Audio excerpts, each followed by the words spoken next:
পূর্ব বর্ধমান জেলার পারাজ railway station থেকে কম বেশি ৩ কিলোমিটার দূরে NH2 অর্থাৎ দুর্গাপুর ন্যাশনাল হাইওয়ের পাশে দারুণ এক জমি দেখাবো আজ। যে কোনো বড় প্রজেক্ট বা ফ্যাক্টরি করার মতো দারুণ উপযুক্ত জমি এটি। বুদবুদ থেকে গোলসির দিকে যেতে গেলে এই জমিটি আপনার বাম দিকে পড়বে। NH2 পাশেই এই জমিটি পুরোপুরি এগ্রিকালচার ল্যান্ড বা চাষ জমি। জমিতে বর্তমানে ধান চাষ হয়েছে। জমির নিকটেই রয়েছে কয়েকটি ফ্যাক্টরি ও প্রজেক্ট।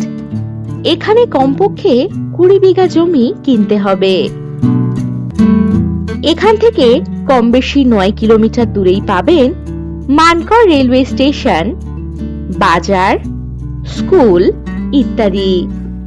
আর একেবারে হাতের নাগালেই পাবেন বাজার, bus stoppage, school, bank, ATM ইত্যাদি। এই জমির মোট পরিমাণ কম বেশি 40 বিঘা। এই জমিটি রয়েছে কোম্পানির নামে। আর যে কোনো প্রয়োজনে চটপট হোয়াটসঅ্যাপ করে দিন 9073145145 নম্বরে।